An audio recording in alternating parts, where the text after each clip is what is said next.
So, in the face of the great welter of defections from the opposition to the ruling party and what appears to be the inexorable march of President Tinubu towards a second term, how can the opposition stop him in his tracks? Well, according to opposition politician Basharu Dele Momodu, the straightforward strategic logic that would tilt the political balance against Mr. Tinubu would be for the opposition to zone the presidency to the Muslim north and the vice presidency to the Christian south.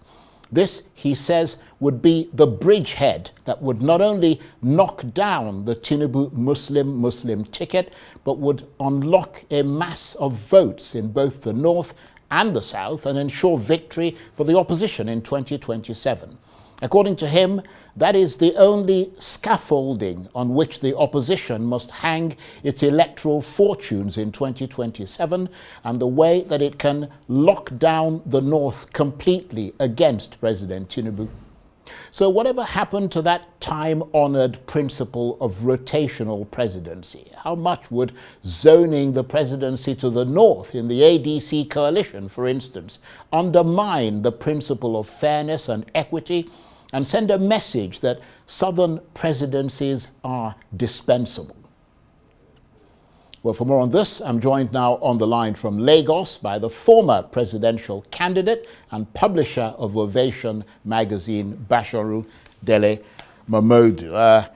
Basharu Momodu, thank you very much indeed for joining us. Always nice to see you and to get the benefit of your analysis. First of all, before we get to the meat and potatoes of this interview, I wonder how you reacted to the news that your friend and fellow opposition politician and fellow media entrepreneur Ben Murray Bruce has decided to defect from the PDP to the ruling APC party and to, in effect, pitch his political tent with President Tinubu. I saw a note you wrote somewhere where you said you watched it in utter disbelief. Well, I watched it in utter disbelief because I assumed that he worked with us with the Atiku campaign during the last campaign. That was my belief. So maybe my judgment was wrong. I mean, he attended many of our strategic meetings and all that. But I give him the right, enshrined in the Constitution of Nigeria, about freedom of association, freedom of movement. So I don't have any problems with it. Nothing can ever shock me again about politicians.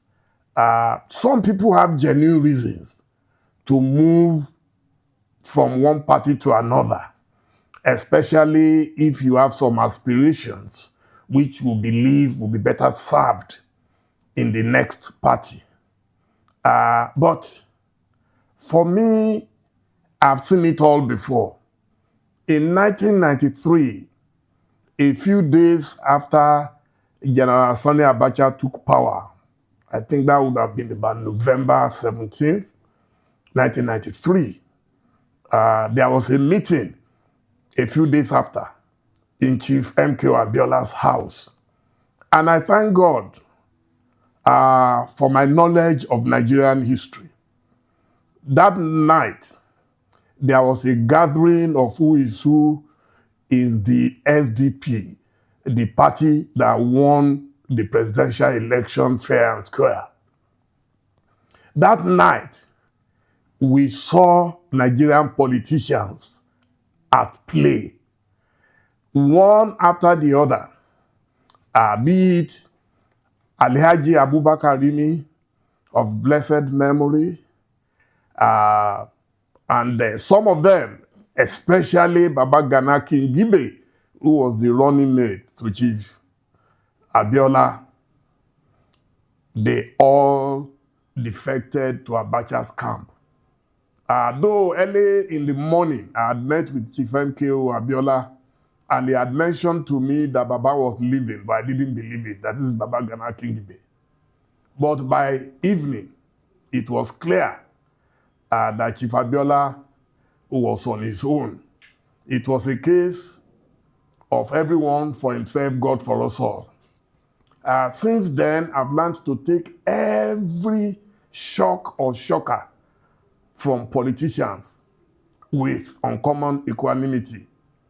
So, seeing my friend and brother, a very brilliant, a great orator, Demure Bruce, just walk, saunter away so calmly into APC. I wasn't surprised. That is where the road is very smooth at the moment. Those of us in opposition are regarded as very stupid and not smart enough to join the rat race. I listened to a couple of governors who decamped in the last couple of days and weeks. Oh, we want to connect to the center. To the center of what? When did politics become the national grid that people have to connect to as if they need electricity urgently? So it's unfortunate, but I know that anyone who witnessed the Abacha era will not be surprised, and we shall see how it will all end. Indeed, but just very, very briefly so we can move on, is it your sense that the APC is cajoling and coercing opposition politicians to switch allegiance as the ruling party continues to ride high on these defections? Yeah, what you have asked is a rhetorical question.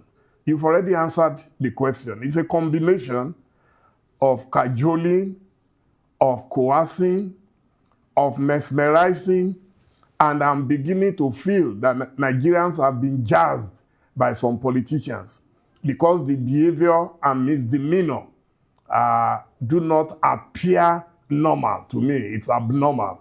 People who have no business whatsoever. Imagine a second-term governor. Where are you running to? What are you running away from? You know? So, for me, it's a combination of so many things. But I believe, one, there are those who want more jollification. So those one will go to where the action is. You know, the federal government of Nigeria is probably more powerful than the American president or the American government.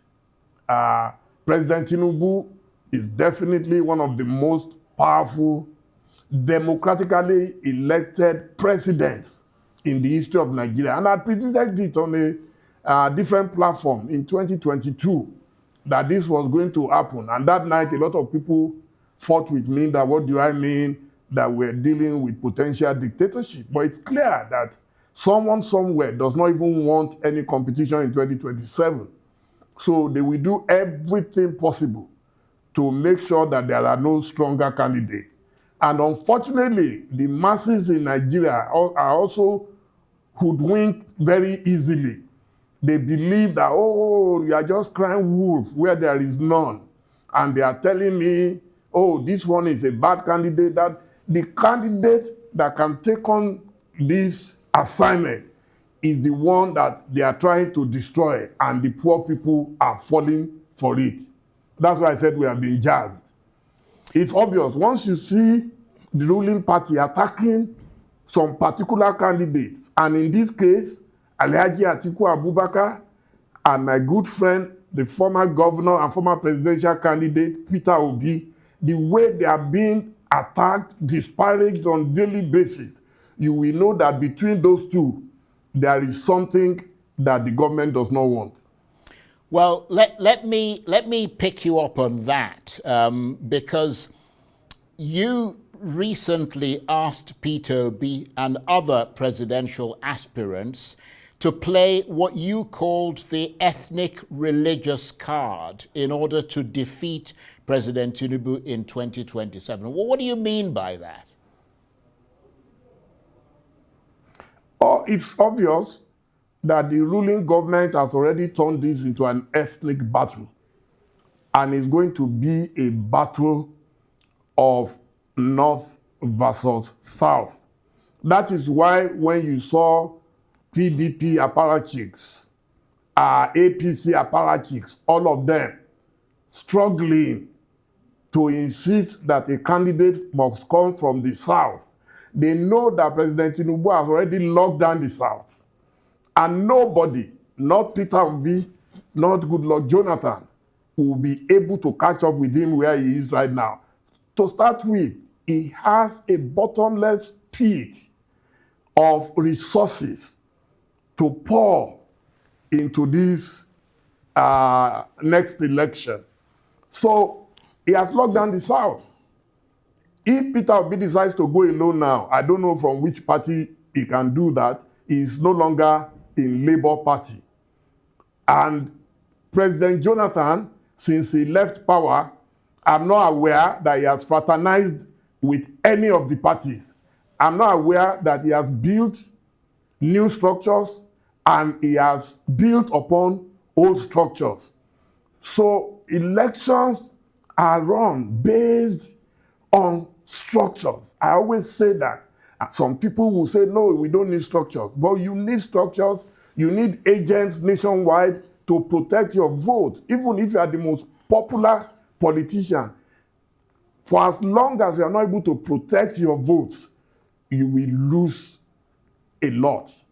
So that is why I have said they must play the ethnic card using the Isaac Newton's law of motion. Actions and reactions are always equal and opposite. The opposite for Tinubu's total lockdown of the southern regions will be for the north to retaliate from the north. So then, in terms of religion, President Tinubu is already locked in. It's a marriage by force between him and his vice president, Kashim Shettima. There is no way you can offload him at this stage without causing monumental crisis. I know he will be tempted to say he wants to go into the north central or what we call the middle belt to go and pick a new vice presidential candidate. I believe at this stage that will cause even more chaos than what they are trying to run away from. So the religious card is that whoever the northern candidate is will be a Muslim, and the southern vice presidential candidate will be, the northern candidate will be a Muslim, and the southern will be a Christian. So that way you will have a decent balance. There will be no controversy between the religions that, oh, we don't want a Muslim ticket. I know that they got away with it the last time, but it should be smoother for a northern candidate than for a southern presidential candidate. So in effect, Basharu, you're saying that the 2027 presidential election has become an ethnic contest, and the only way for the opposition to stand a chance is to command votes from the opposite direction, so that the race for the ticket is essentially between the likes of Atiku, Kwankwaso, Tambuwal, El Rufai, and even, as you suggested, Emir Sanusi Lamido, Sanusi, if he decides to step into politics. But I mean, coming from a southerner like yourself, some may think that that sounds almost diabolical at a time when the South has only served 4 years of its 8-year term at the presidency. There is nothing diabolical about my suggestion. I know you are a very knowledgeable journalist. Please, do you want ethnic scammers? I call them scammers. Hagiographers who are just being pretentious, okay, and diabolical, to borrow your own word. When was it written and where was it written in the Constitution of Nigeria that the North must do 8 years and the South must do 8 years thereafter? That's the first question. The second question is that, please, when did this, your 8-year rotation, practiced ever in Nigeria. Tell me one example. President Obasanjo did 8 years, followed by President Yaradua, who died in power. Did any of these modern-day hagiographers, did they ever fight for the North to take over the remaining years of Yaradua? Then, after President Jonathan completed the tenure of the Yaradua-Jonathan government, so did President Jonathan not contest on his own for another 4 years, doing a total of 5 years? After 5 years, did he not contest again for a possible and likely 4 years, which would have made 9 years in total? I'm not even going to argue whether it is constitutional or not, but it would have had 9 years. And when you add that 9 years to President Obasanjo's 8 years, that would have given you 17 years in total. So please tell me what happened. What this will do to the Nigerian political landscape if the presidency is zoned to the north in 2027 in the ADC, because I think he is now a member of the ADC. I mean, the question, of course, doesn't that, although he's making an argument about that principle, but I think most people in Nigeria, and a lot of politicians, including himself at the outset, because I mean, he was part of the PDP and that was a principle that was applied in the PDP as well as in the APC. And the question is, doesn't that undermine the principle of fairness and equity, given that the South has not yet completed its 8-year cycle, and truncating it would send a message that Southern presidencies are dispensable, in addition, of course, to the possibility that it might create instability and undermine national cohesion. The other critical question that must not be overlooked, because I mean, he's making the point that the North needs to coalesce around a northern candidate in order to pose a big challenge to President Tinubu, who, according to him, has locked down the South. But, I mean, in assessing voting numbers in this country, I wonder if it is his contention that only a northern candidate will be able to draw out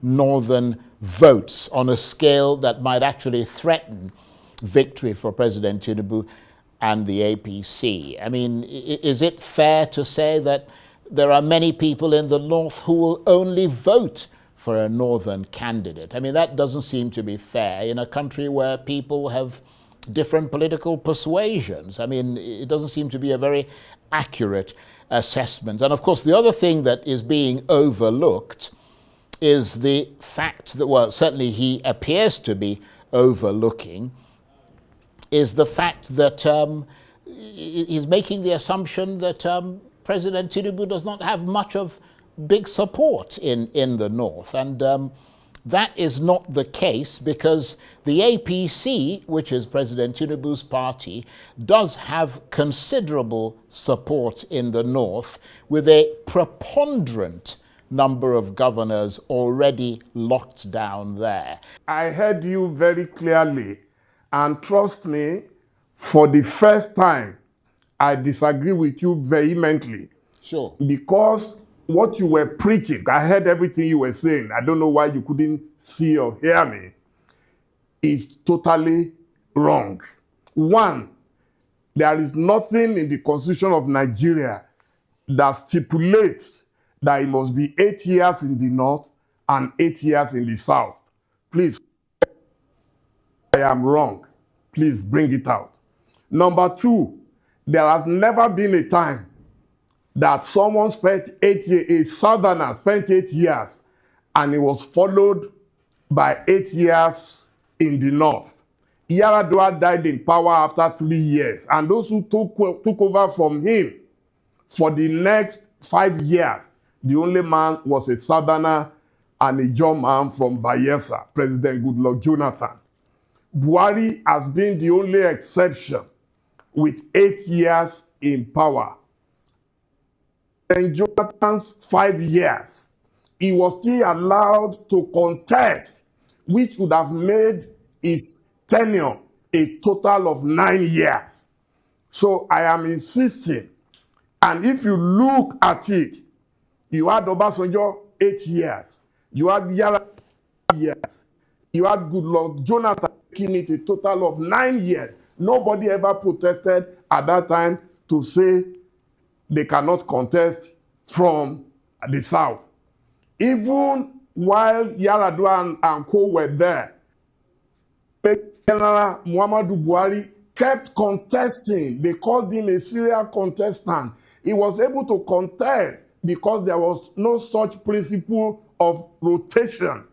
It is only when some clever by art that they decided that yes, it must be a rotation, and they will use you. They will say in principle. Basharu is what he's saying is really interesting, and I think worth discussing. But unfortunately, the technology has got the better of us, and I think we have to move on from here. Basharu Dele Momodu is a former presidential candidate and publisher of Ovation magazine. He was talking to me on the line there from Lagos.